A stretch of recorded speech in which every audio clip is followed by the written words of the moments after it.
How was your day? Bad. We're going to take this misfortune, and I'm going to turn it into a YouTuber story time event, okay? About 2 weeks ago, actually exactly 2 weeks ago to the day, I set out on a trip to Texas to see some friends and to go to Texas for a fiesta, okay? It was supposed to be all fun and rainbows and nothing bad was gonna happen. It was gonna be a great time. We were gonna have oodles of fun and it was gonna be wonderful. We're in this tiny little town called Salida, Colorado. There's like 4,000 people that live there. The car throws an error message and I'm like, oh, it's probably not anything super serious. I look down, critically low tire pressure, pull over immediately. Uh-oh, that's not good. I've seen this before. I pull over, right, and we're just chilling. Everything seems fine. One of my tires is immediately flat. And as we would later come to find out, it is because I struck a nail, and that nail went through the sidewall of my tire and the bottom of it. So the tire was entirely unrepairable. The car that I was driving here was my 2024 Model S Plaid. In this photo, it already had the new one, but this rear tire right here was the one that had burst. It is an 11-inch wide tire, and it costs me 1,000 Canadian dollars to get this tire replaced. Basically, the night that happened, it's like 5 p.m. We're like, fuck, okay, whatever, man. We go to a local little inn in Salida, Colorado, a town we've never been to before, mind you. We stay there. We have really good Mexican food. The staff there are super nice, super understanding. The next day we go in, they try to patch the tire and they're like, no, this tire is cooked. I have driven this car less than 3,000 miles. I don't mean 3,000 miles this road trip. I mean, the car literally had 2,900 miles on the odometer. I was so upset because like, this is like a brand new tire in a car that I've only owned for a few months. They could not order a tire in time. We are supposed to already be in Texas at this time, chat, and going to the convention. It is the middle of the day on Friday, and they're like, we could have the tire here on Monday. So I called my AAA, and we had the car towed 2 hours east to Colorado Springs, where one tire shop in all of Colorado had two of these tires in stock. They replaced the tires, and then we were finally on the road by 3 p.m. It has been 22 hours since the initial incident, and we're finally back on the road, right? Now, luckily, we were just trying to go to a furry convention. It's not like it was any event or anything going on that we were trying to get to on time or anything. I get there, we have fun. Everything goes relatively smoothly at the convention itself, right? And then, on day one of the road trip back, we almost get into a fatal car accident because a semi has a brake failure behind us, and I have video of this on my Twitter. Oh, also, this accident took place near Borger, Texas. I thought you guys would want to know that. Here is the video, chat. I will play it in its entirety for you, okay? This accident almost killed us. I had to make a turn here, and Val was like, why'd you have to do that? Why'd you have to do that? But if you were paying real close attention, what I saw was what this repeater camera saw. So we're gonna go over to the very end of it again here, right? So I looked in my mirror and I saw this. So I had to, bear in mind, we were going about 20 miles an hour. He was going around 65, 70. This guy starts slowing down right here, and then he starts braking hard. This guy's brakes lock up and they're not enough. He narrowly misses him, and yeah. In the video, it might look like the truck was on the side of the road. He wasn't. He was in our lane. He would have hit us, and it would have probably been a fatal accident. He was going 85 miles an hour, chat. I was going 20. We would not have survived that accident. A genuine reminder for you guys, please do not drive distracted. Pay attention to the road. If you are tired, pull over, find an inn, do what you gotta do, because it literally saved our life. That convention could have been the last time you guys ever saw Ivy come alive. So we keep heading back, right? And eventually we get to Kaz's place, we hang out, I get home, everything seems normal, okay? Day 2, after getting back home, something is not right with my body. The previous day I had felt a little bit kind of off. I wake up feeling the worst I've felt in years. And now I'm just gonna warn you guys, if you don't like anything icky, mute the stream for the next 30 seconds, okay? I went to the bathroom, and I had the worst throw up of my life. You guys know in cartoons when there's that like that projectile vomit that's like the memes where it's like, oh, it's everywhere. That's what happened to me, but it was real and it wasn't funny. The reason why is because for the past 7 days since getting home from being in Texas, I have been suffering from the worst food poisoning of my life, chat. This trip to Texas that was supposed to be all fun and games, where in Texas, I didn't even really get to enjoy the convention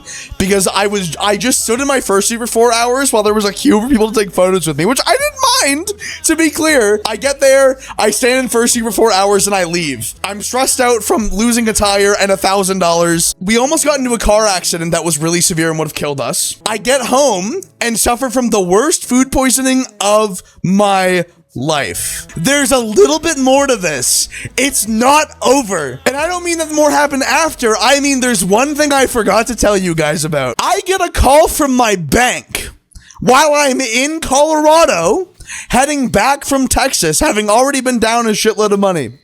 And you want to know what they call me to tell me, chat?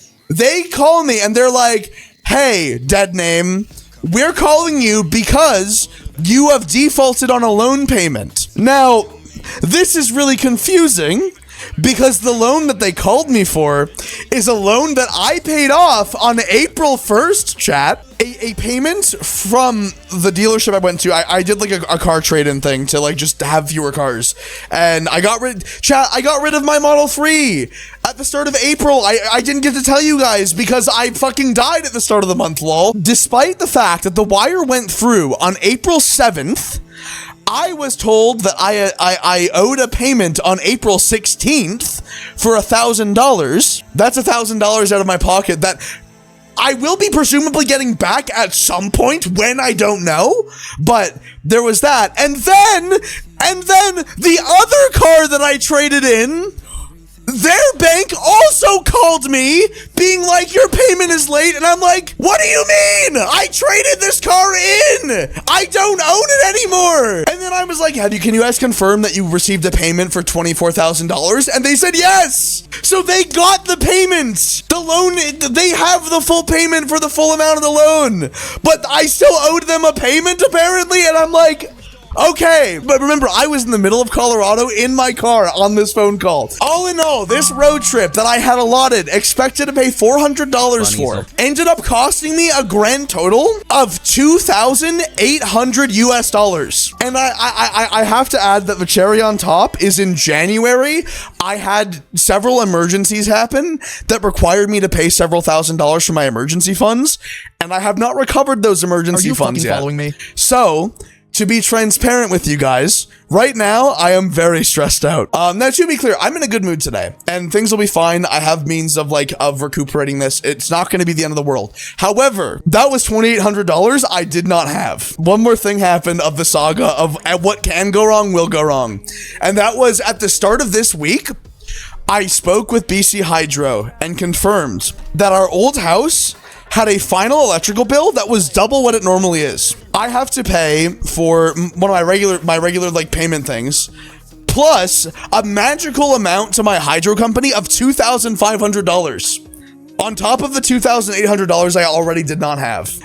This is not meant to be me like complaining or whatnot. This is more meant to be me kind of retelling a funny story to you guys because I have been hit with about $5.5 grand of unexpected bills this month, and it's it's funny. It will be okay. I always find a way. It's not gonna be the end of the world. And like honestly, man, I just hope that you guys get a kick out of like just how comically bad my luck was this past week. So if you thought that the road trip stuff was silly, get ready, chat, because I need to tell you about what happened with Infamous. This is like the second chapter of the saga, okay? Remember how I said that my computer had my new computer had none of the data on it? My old computer, I had sold the GPU from it already because it was a 4080 Super. You know, they're like $1,000. So I sold it for $1,000.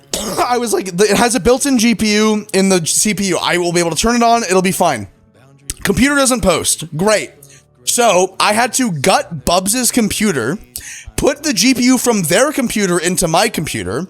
Then it was able to boot.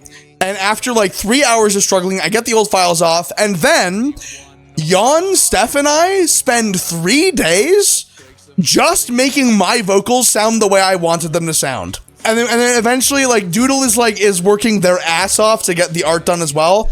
All in all, we managed to finally make it happen, okay?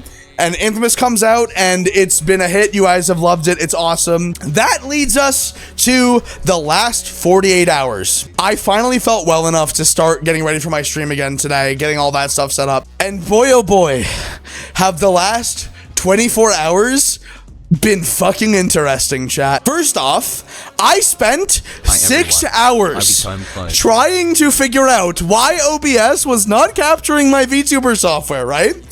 Turns out, the reason why, chat, is that if you have 2 graphics cards in your computer, OBS will not capture apps that are running on a different GPU than OBS. So, my dual GPU computer that I built specifically for streaming is useless. To be clear, it's not actually useless, but my second GPU is useless. Figured that out, and I'm like, okay, great, so I'm gonna have to change all of my settings back, and I did.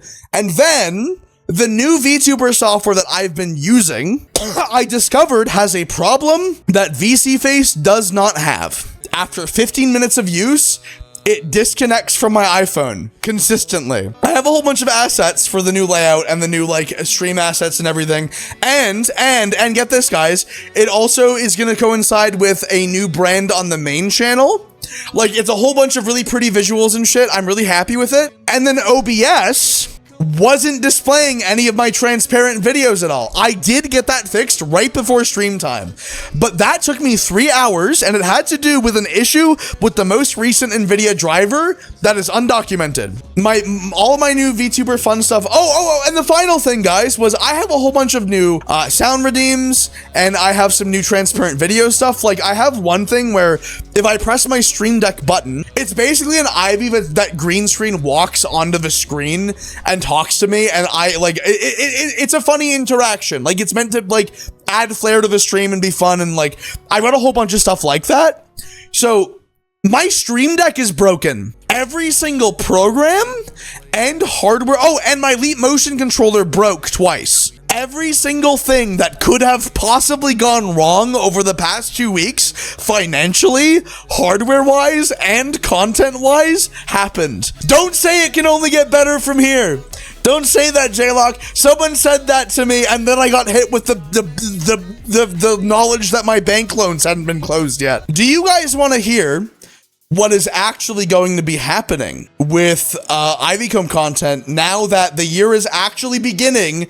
And surely, after this stream, nothing else will go wrong for the rest of the year, chat. What I have decided I am going to do, we'll be doing streams that have new redeems that let you, like, interfere with my games, and we're going to do more crowd control stuff. It's going to be a lot of fun. Or those streams are going to be edited into videos on my main channel, and I'll be trying to do, like, between 2 and 4 of those a week. Oh, I think my Leap Motion broke again, chat. Well, that's fine.